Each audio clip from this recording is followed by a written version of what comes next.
China has a problem. Another country holds the pause button for its entire economy.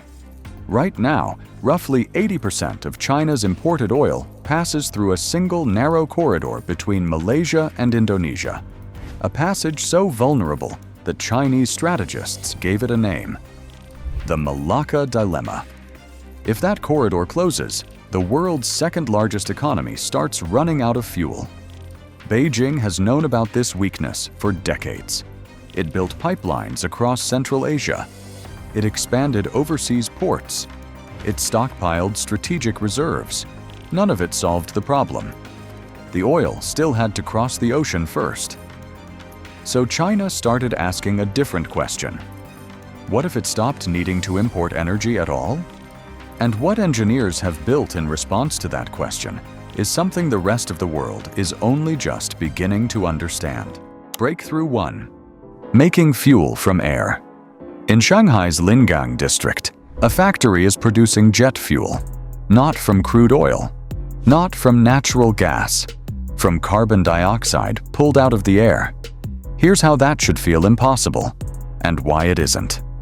Because if China can manufacture fuel almost anywhere, it no longer has to import every drop someone else can block. Machines capture CO2 directly from the atmosphere. Renewable electricity splits water into hydrogen and oxygen. Then the CO2 and hydrogen combine through chemical processes to produce a chemically equivalent synthetic hydrocarbon fuel, compatible with today's aircraft engines without modification. The same type of hydrocarbon fuel, a completely different origin. The current facility operates at pilot scale, around 100 tons of production. The company says further work is still needed to improve efficiency and reduce production costs before large-scale commercialization. The company has outlined plans for larger demonstration facilities before moving toward commercial production. Tiny compared to global demand? But every energy technology that changed the world once looked exactly like this. That number sounds small, but that's exactly what engineers said about the first solar panels, the first wind turbines, and the first lithium battery factories. Every technology that now powers millions of homes started as a pilot project that looked too small to matter. One breakthrough wasn't going to solve the Malacca Dilemma. It would take something else as well. But making fuel was only the first part of the problem, because fuel is useless without a reliable power source to make it. Breakthrough 2. Storing electricity by freezing air. Here's what most people miss about renewable energy. Generating it is the easy part. Keeping it available when you actually need it. That's the difficult part. The hard part is what happens after sunset, when solar panels go dark and the grid still needs power. Batteries help, but long-duration storage, keeping energy available for hours, not minutes, remains one of the biggest unsolved challenges in the entire energy transition.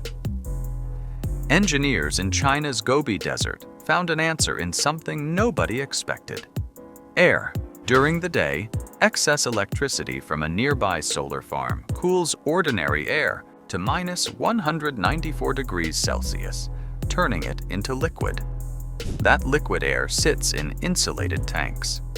When electricity is needed, hours later, after the sun has gone down, the liquid warms, expands rapidly back into gas, and drives turbines that push power back into the grid, without depending on lithium, cobalt, or other battery minerals.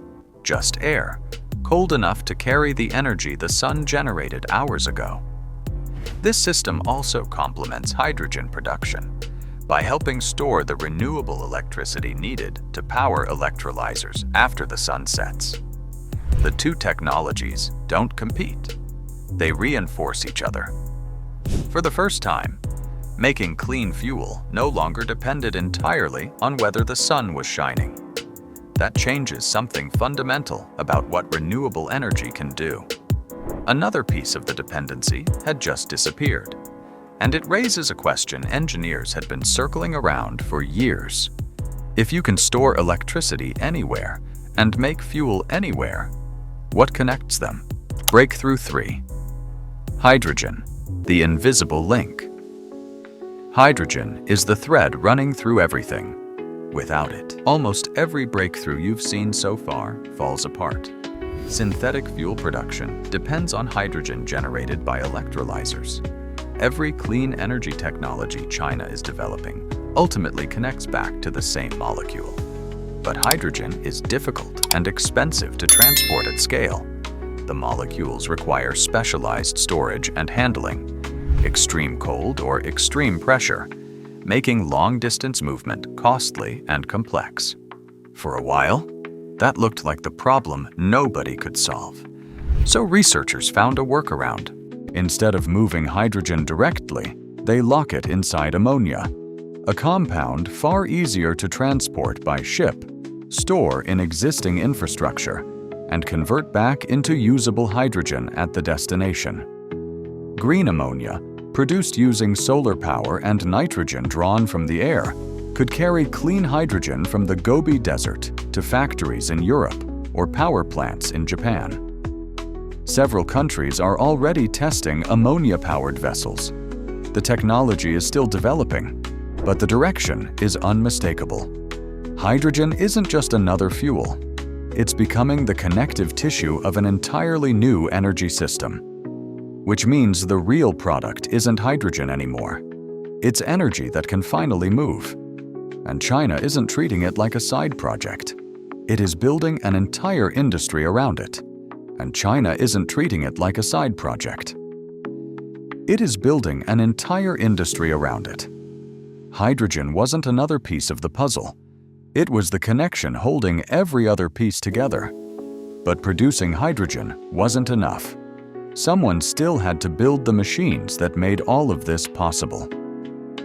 Most countries are thinking about clean energy. China is manufacturing the infrastructure that makes it possible. That's a very different strategy. Chinese producers have become globally recognized leaders in electrolyzer manufacturing, the machines that use electricity to split water into hydrogen. As China's massive renewable energy build-out continues, offshore wind farms are increasingly being paired directly with hydrogen production facilities. The electricity goes in, the hydrogen comes out. That's not just an energy strategy. That's an industrial strategy. Because countries can import energy. But eventually, someone has to build the equipment that produces it. The country that leads in building these machines could gain influence similar to what major oil producers enjoyed in the fossil fuel era, not because of what's underground, but because of what they built on the surface. China isn't only trying to produce clean energy, it's trying to build the tools that produce clean energy. And then something even more surprising happened. The companies with the biggest reason to resist started joining the transition themselves. Many expected traditional energy companies to resist this transition. They didn't. Several of China's established refiners, companies whose entire business model was built on processing crude oil, are investing in sustainable aviation fuel by converting existing facilities rather than building new ones from scratch. Infrastructure originally designed for gasoline and diesel is being retooled for lower carbon fuels. That matters more than most people realize.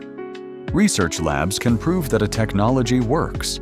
But when the companies that built their profits on the old system start retooling their refineries for the new one, that's when a technology stops being experimental and starts gaining serious momentum. The transition isn't happening only in government laboratories. It's happening inside the companies that were supposed to benefit most from the world staying exactly as it was. And even that isn't the biggest piece. The strongest evidence wasn't another laboratory breakthrough. It was the old energy industry beginning to rebuild itself. But all of these breakthroughs were still solving today's problems. China was already investing in something designed for tomorrow. China continues to invest heavily in something that makes all of the previous breakthroughs look like short-term thinking: fusion. At first glance, that doesn't make much sense. Commercial fusion doesn't exist yet, so why spend billions on it today? The East reactor is designed to recreate the process that powers the sun, fusing hydrogen isotopes under extreme temperatures to release enormous amounts of energy. No combustion, no carbon, no fuel that has to be extracted from underground. Commercial fusion isn't available today. The engineering challenges are real and significant. Most experts treat it as a long-term goal rather than an immediate solution. But if fusion becomes commercially viable, it could dramatically expand what's possible for tomorrow's clean energy systems, providing the vast, steady electricity needed to produce green hydrogen, synthetic fuels, and stored power at a scale that today's renewable systems can only approach. China is funding it, building the facilities, training the engineers, running the experiments. Every other breakthrough on this list pushes clean energy forward using today's technology. Fusion could change the economics of what tomorrow makes possible entirely. But here's the part almost nobody is talking about. The real breakthrough won't be the first synthetic fuel plant or the first fusion reactor. It will be the moment the world realizes that the geography of energy has changed.